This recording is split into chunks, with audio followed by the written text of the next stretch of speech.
Parbhani astronomical सोसायटीनं जो हा उपक्रम हाती घेतलेला आहे, अगदी कमी कालावधीमध्ये आणि अतिशय उत्कृष्ट असं नियोजन करून त्यांनी विज्ञानाच्या बाबतीत विद्यार्थ्यांमध्ये जागरूकता निर्माण करण्याचे मोठ्या प्रमाणावर प्रयत्न हाती घेतलेले आहेत. अगदी सुरुवातीच्या कालखंडापासून मी एक पालक म्हणून सांगू इच्छितो, माझी मुलगी कुमारी रिद्धी रुपेश देशमुख सारंगस्वामी विद्यालयात शिक्षण घेत आहे, वर्ग इयत्ता 7वीमध्ये. सेमी इंग्रजी किंवा इंग्रजी माध्यम असा फरक केला जातो आणि असा फरक करत असताना किंवा ग्रामीण विद्यार्थी आणि शहरी विद्यार्थी असा फरक केला जातो.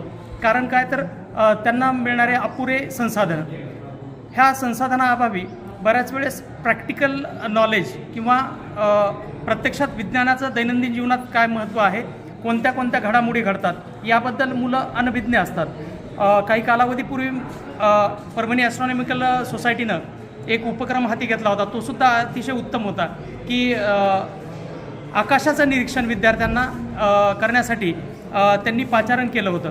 आणि त्यानंतरचा हा जो उपक्रम आहे विज्ञानवारीचा, अतिशय स्तुत्य उपक्रम आहे, ज्यामुळं अगदी ग्रामीण भागातून सुद्धा पालम किंवा सोनपेठसारख्या भागातून सुद्धा पालक विद्यार्थ्यांना या इथपर्यंत घेऊन आलेले आहेत.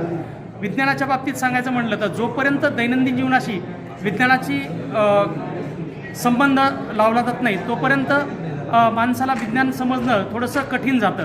आणि हाच दैनंदिन जीवनातून विज्ञान समोर आणण्याचा प्रयत्न परभणी ॲस्ट्रॉनॉमिकल सोसायटीनं घेतलेला आहे. आणि या अशा उपक्रमातून निश्चितपणे मुलांमध्ये विज्ञानाबद्दलची रुची आणि वाटणारी भीती ही कमी होईल, रुची वाढत जाईल याची मला खात्री आहे. अतिशय स्तुत्य उपक्रमास माझ्या हार्दिक शुभेच्छा. धन्यवाद.